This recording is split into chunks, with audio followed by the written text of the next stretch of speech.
Back in 1956, my dad took me to see a movie he thought I might like. We went down to the Chief Theater on Main Street in my hometown of Pueblo, Colorado. And up there on the marquee, Godzilla. I was more than impressed. From that point on, I became a dedicated fan of the big monster movies. I've seen all the Toho and American-made Godzilla films, many of them several times. I've seen movies about kaijus, giant apes, ants, spiders, rabbits, Gila monsters, robots, dragons, worms, sharks, cyclopses, dinosaurs, giant crabs, big snakes, leeches, scorpions, giant mantises, octopuses, lizards, trolls, krakens, big moths, turtles, rats, gorgos, behemoths, beasts from the 20,000 phantoms, big men and big women, gargantuans, kappas, gungaries, pulsaries, skull crawlers, giant marshmallow men, birds, rock monsters. I think you get my point. I really love kaiju and big monster movies. Fast forward to May of 2019. We're doing a little shopping at Walmart when I came across this gem right here. The Toho Godzilla Collection, Volume 1 and 2. No-brainer, it went home with us. We spent the next several days getting reacquainted with some of Big G's most memorable movies. When not gigging as a professional musician, I spent the last 30 years or so making films. Mostly historical documentaries, but it was always in the back of my mind to attempt to make a feature. My son David and I have been talking about making a movie for years. We always thought it was going to be some sort of a zombie movie. But after we watched these Godzilla flicks, that was it. We were going to make our own kaiju movie. This is how we made a monster.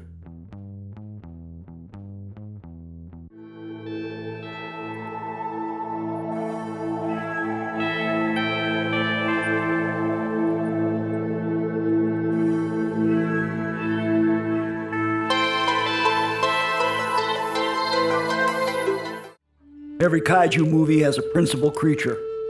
In our film, it's UKTENA, the Horned Monstrosity.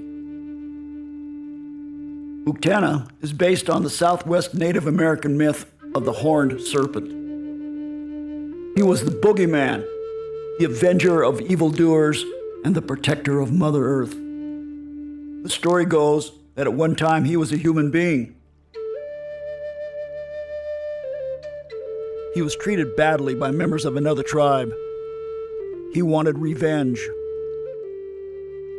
He went to the great shaman, Natankukuk. His request was granted, and this man was transformed into a great beast. 80 feet tall, 200 tons, with supernatural powers. The shaman granted him this power on the stipulation that once he had his revenge, he would return this powerful gift. The sense of power that this great beast possessed was too overwhelming. He could not give it back. UKTENA began to lay waste to the world. The shaman and some brave warriors eventually trapped him in a cave, sealed by a magic spell. The great beast languished there for eons, until man's greed and lust for power created the atomic world. UKTENA was released.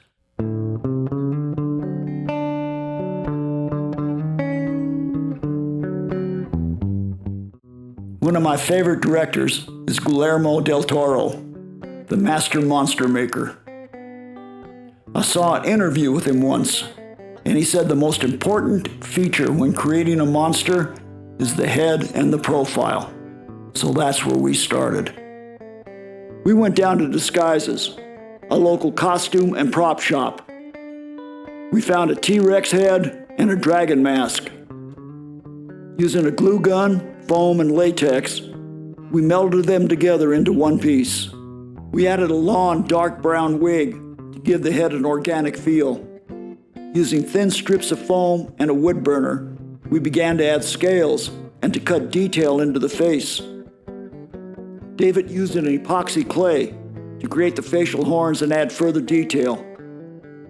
He also created molds and cast 3 different sets of clear epoxy eyes. On cardstock, he created reptilian-like pupils, printed them out, and these were added later to the clear epoxy eyes. When filming UKTENA's scenes, the eyes were changed out depending on the mood.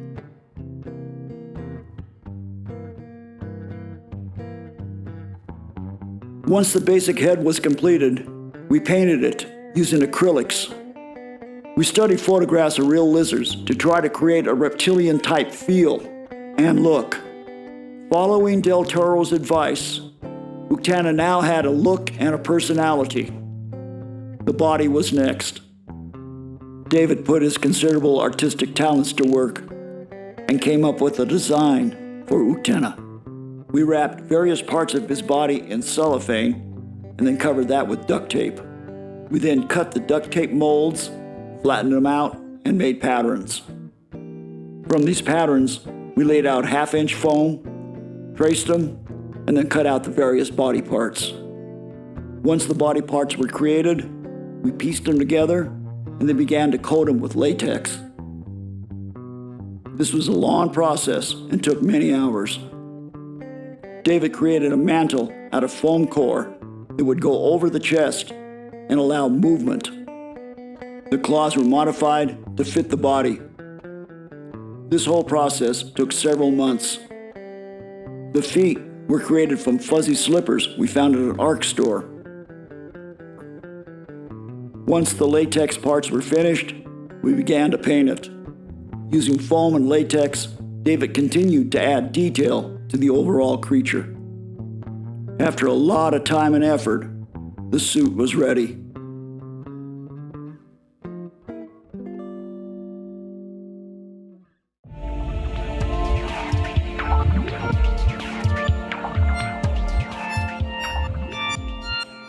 Being a low-budget, almost no-budget independent film, we had to put to work what was available: the green screen.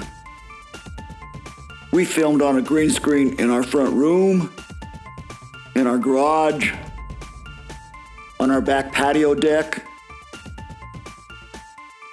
We were very fortunate that our friend Mike Reed allowed us to use his sound stage. We were able to film most of the big set pieces there. Using the green screen, we were able to create a lab, an office, a locomotive interior, a tank interior, a live location news spot, a helicopter interior, Rocky Flat City, an apartment interior, a battlefield, a TV newscast. We were able to manipulate the backstop to enhance the storyline.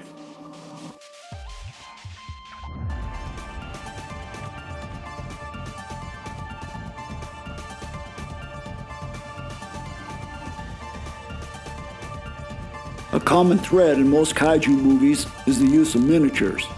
This is how we created ours. The masers. Masers are electronic power beam weapon. They never work, but they sure are cool, so our movie had to have some. A trip to the dollar store gave us our basic vehicles, knockoffs of a G.I. Joe type tank. Cheap water guns provided the barrels and the tubes. Bits and pieces of plastic toys added the details. We painted them up, and we were in business. We had masers. When you're making a movie on a limited budget, the dollar store can be your best friend. That's where we found our tanks.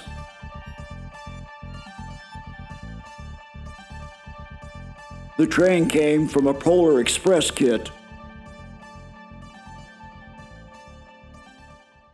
Rocky Flat City.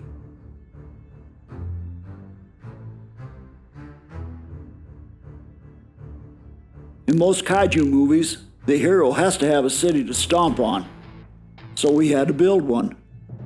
We made our city out of cardboard and cardboard boxes. Before it was over, we constructed 13 buildings in 1/6 scale.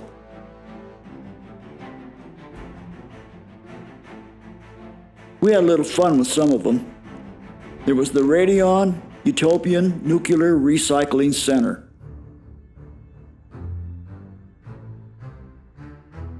How about Olaf's Guns and Ammo?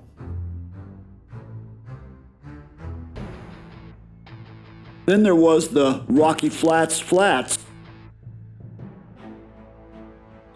And of course, the Congress Hotel.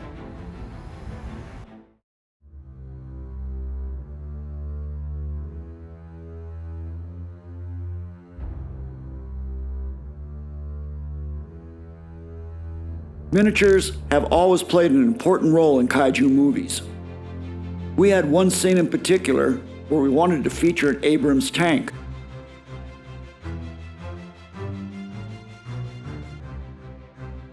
David decided to make that tank out of paper. He got together the necessary materials, paper and cardstock, and went to work.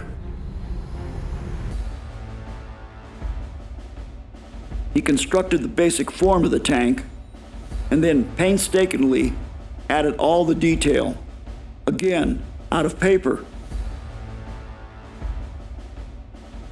Once the tank was fully constructed, he began to paint it. The end results are quite amazing. A paper tank. We think it ended up looking really great in the camera. When making a no-budget, low-budget film, even paper can make a contribution to its success.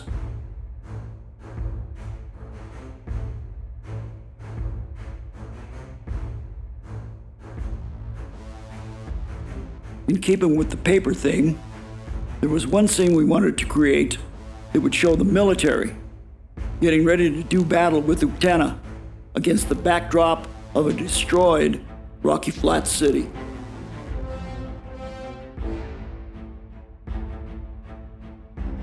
Again, David decided to make that miniature city out of paper and cardstock.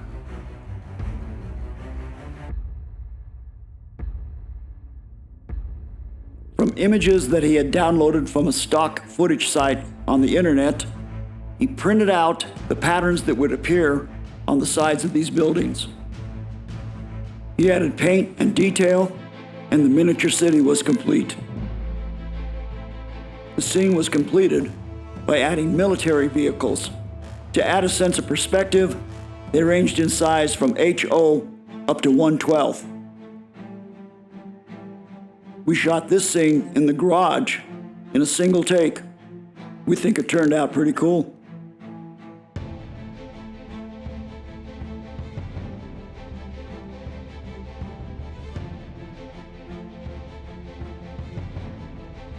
When making an independent film on a limited budget, it is essential that you have folks willing to donate their time and their talent to make it happen. If it wasn't for the unselfish efforts of friends and family, UKTENA would not have happened. Over my 50-plus years of being a professional musician, I have been blessed to meet many talented people. When beginning to cast this movie, I had the crazy idea that some of these great musicians might also be very good actors. I was right. I began to reach out to them, and much to my delight, they were agreeable. They would give it a shot. Now I have to make a confession. We filmed this movie without a script. David and I had a general idea of how we wanted our kaiju movie to unfold, but in reality, we didn't really have a beginning, an arc, and an end. We began to come up with filming ideas of individual vignettes. As we filmed the vignettes and began to string them together, that's how the story developed. Not the most orthodox way of creating a movie, but it seemed to work for us. Let us introduce you to some of the players with a little bit of their backstory.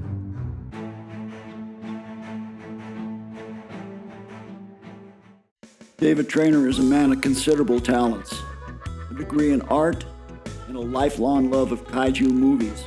David designed and created the UKTENA suit. He was also the suit actor in the majority of UKTENA's scenes. Anyone that has done any suit acting knows how physical that can be. He contributed heavily to the soundtrack, as well as the sound design and the effects. He was involved in all aspects of editing the movie. He added his artistic skills in creating many of the miniatures. Without David's contributions, this movie would not have been possible.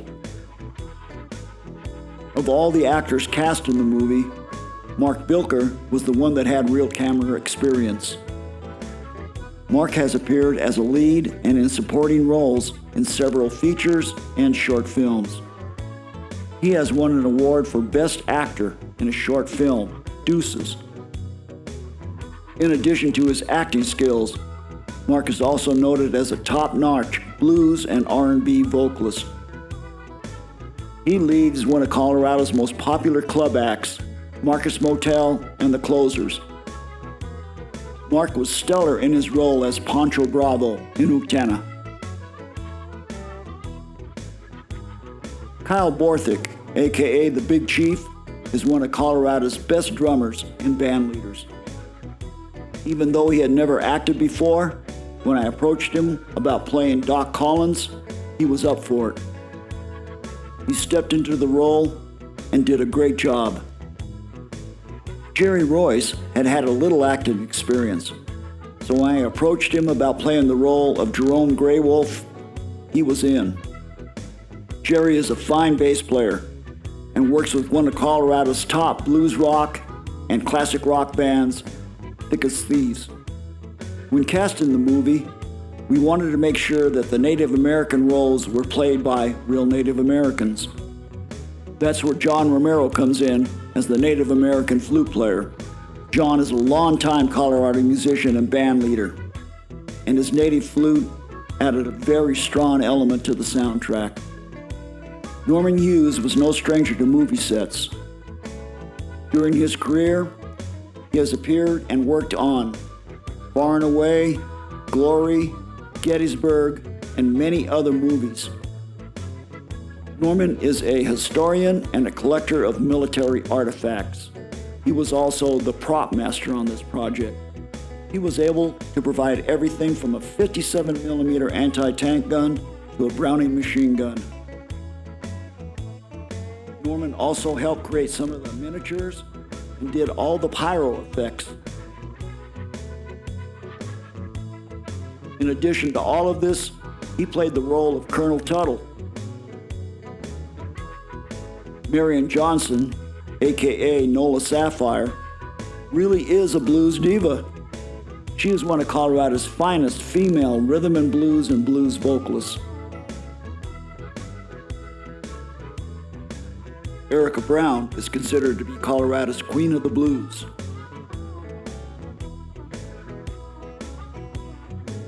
She stepped totally outside the box when she agreed to play the part of Berger's mom. David Booker, playing the part of retired English Major Jonathan Baldry, is one of the Front Range's hardest working musicians. David is originally from Manchester, England, so it was just natural for him to fall into the role as the proper English officer. We wanted a young, attractive woman to play the part of Veronica Gecko, the lizard expert. That's where Kayla Rose came in. I think she really filled the bill.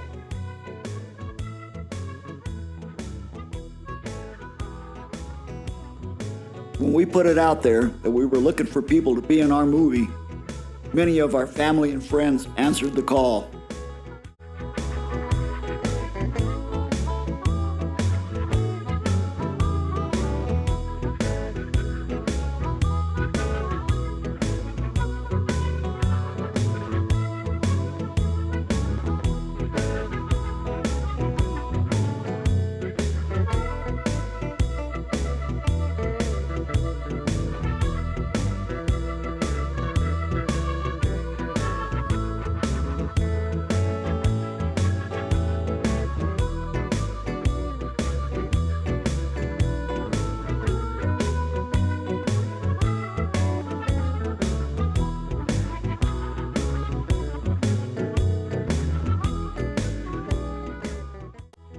three of David's childhood buddies. The Delaney brothers, Philip and Matthew, and Paul Ibera all pitched in, and they all did a great job. We ended up with a cast of 35 people, and every one of them brought something special to the movie. So this is the story of how we made a monster and how we made a movie. We didn't always do it by the book. There was a lot of trial and error, a lot of sweat and tears. We were determined to be true and to pay homage to the classic Kaiju movies that inspired this film. Again, without the cooperation and effort of all of these people, this movie would not have been made. UKTENA, the Horned Monstrosity. Now that was some kind of journey.